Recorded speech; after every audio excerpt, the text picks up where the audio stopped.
दीनानाथ मंगेशकर रुग्णालयात अहिल्यानगरमधील एका 6 वर्षाच्या चिमुरडीचा मृत्यू झालाय।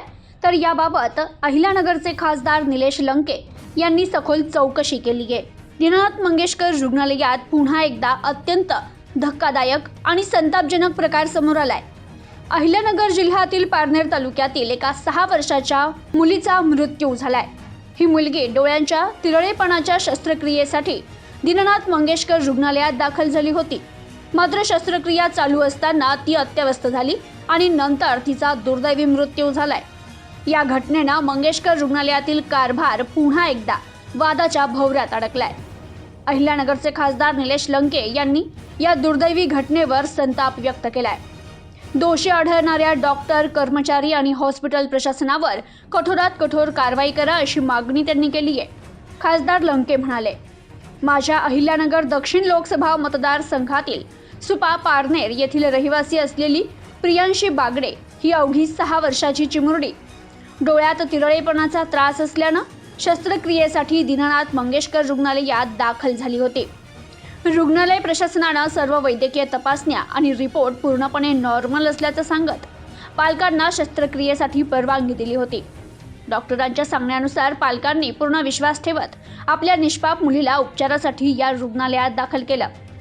ठरल्याप्रमाणे काल शस्त्रक्रियेसाठी प्रियांशीला ऑपरेशन थिएटरमध्ये नेण्यात आलं। मात्र ऑपरेशन सुरू होण्यापूर्वीच तिच्या डोळ्यात ड्रॉप टाकल्यानंतर अचानक तिची प्रकृती गंभीर झाली आणि तिला रक्ताच्या उलट्या झाल्या। अत्यंत गंभीर बाब म्हणजे पालकांना याबाबत कुठलीही माहिती न देता तिला तात्काळ ICU मध्ये हलवण्यात आलं। मात्र इतकी गंभीर परिस्थिती असतानाही कुटुंबाला अंधारात ठेवण्यात आलं। पालकांना नंतर फक्त मुलीची तब्येत अचानक बिघडली असून आम्ही CPR देत आहोत एवढीच माहिती देण्यात आली। मात्र काही वेळातच त्या निष्पाप 6 वर्षाच्या चिमुरडीनं अखेरचा श्वास घेतला। उपचारासाठी विश्वासानं आलेल्या कुटुंबावर मोठा दुःखाचा डोंगर कोसळलाय। तर या संपूर्ण प्रकरणात अनेक गंभीर प्रश्न उपस्थित होत आहेत। सर्व रिपोर्ट नॉर्मल असताना अचानक अशी गंभीर प्रतिक्रिया कशी झाली? अशी गंभीर परिस्थिती कशी झाली? ऑपरेशन पूर्वी आवश्यक काळजी आणि वैद्यकीय प्रोटोकॉल पाळले गेले होते का? मुलीची प्रकृती बिघडत असताना पालकांना तातडीनं माहिती का देण्यात आली नाही? पालकांना न सांगता या मुलीला ICUत हलवण्याची वेळ का आली? उपचार प्रक्रियेत कुठलीही निष्काळजीपणा किंवा हलगर्जीपणा झाला का? असे अनेक प्रश्न उपस्थित होत आहेत। तर एका निष्पाप चिमुरडीचा जीव गेलाय, त्यामुळे हे प्रकरण गांभीर्यानं घेऊन सरकारनं आणि आरोग्य विभागानं उच्चस्तरीय चौकशी तातडीनं करावी।